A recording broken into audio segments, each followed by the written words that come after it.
Mature candidates. Let's just quickly unpack that one. Look, the identification of engineering work is happening. There's no two ways about that. That's a given. It's been promulgated, if you like. It's been gazetted. So that's the reality of the thing. So what does it imply? Before we get to that, maybe let's just talk about what is a mature candidate. Now, some might think, look, it's something special. It's something different to what's currently going on. You might think, how do I apply? Is it alternative route? I'm a little bit confused here. Let me unpack it quickly for you. A mature candidate only means the following. Look, you've got a entry-level qualification, which is your national diploma, your old BTEC, it's not different qualifications, and then also your BSc and your BEng, those kind of things. So you've got that already. Now you've just got years of experience. So over and above your normal, let's call normal candidates, once you've got about 5 years experience. So those normal ones, the process stays the same. You do your application through the portal, you do all of those kind of things. So it's same. Where the difference comes in between somebody that's got 5 years experience and somebody who's got 10 years experience is only the experience. So you must probably, as a mature candidate, will find yourself in a position which is much stronger. It's stronger. Because you have gone through a lot of experience covering all the 11 outcomes, which is the fundamental to it all. Remember, the 11 outcomes is your competency standards. So that's where that comes into play. So from that point of view, the only major difference that you would face is an additional document called the TEO, the Training and Experience Outline Overview. What it basically does, it helps you to cut through those 2,000 word limitation that you have on your TERs. With the TEO, you literally do a bullet point scenario of your experience that you've gained, your role that you played in the projects, the problems that you solve, all of those kind of things. In a bullet point fashion, you document that. Then you focus on your last 3 or 4 years of experience and you document that on your TERs, your training and experience reports. Then you do the same submission. You go to the portal, you upload your documents, you get it all signed, you send it off. And remember, there's an interesting thing here. The referee reports, as you know it, that doesn't exist anymore. So through the system will let the referees which you've nominated from Exa's database, they will let them know that you have nominated them and they need to complete their section of it and send it back to Exa online. So that's the major difference. So there's no need to be getting in a panic state or how am I going to tackle this or any of those kind of things. It literally just means that application stays the same, but you need to now actually do it. Yeah, you actually need to do it now.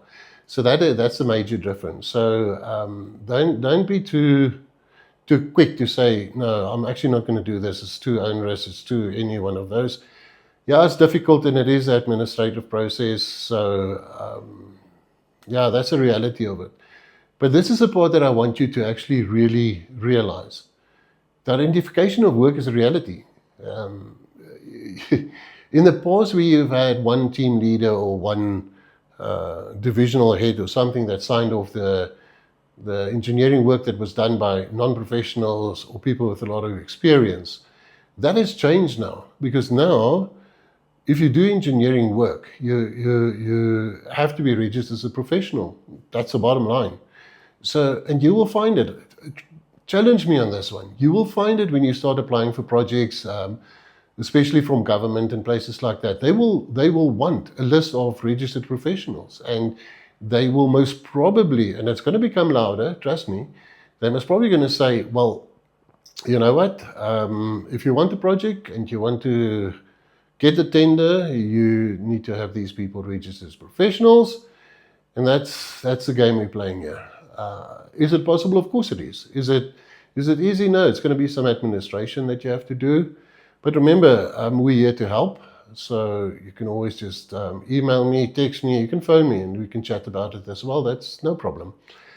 So bear that in mind. So my advice to you is rather get it done now, sooner rather than later.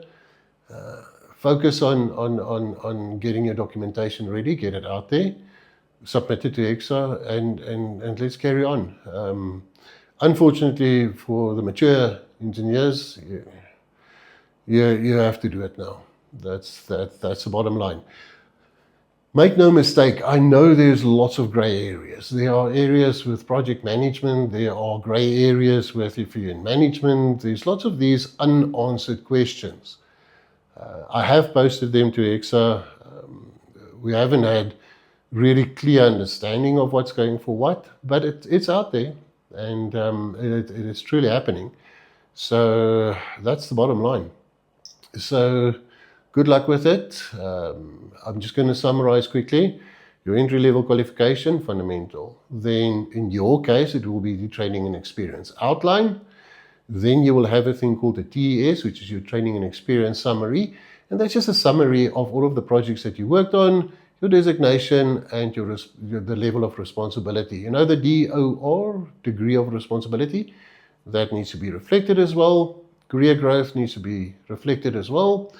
So your engineering report takes care of most of those kind of things, and it highlights the projects where you've learned the most, solved the most problems, and covered most of the outcomes. That's your engineering report. Then I spoke about the referee reports, easy enough. I don't think that's a big challenge. And then the last one that I want to touch on is the IPD, Initial Professional Development. Look, most of the mature candidates or mature engineers have done a lot of training, whether it's been the OSH Act, whether it's been any one of those kind of things.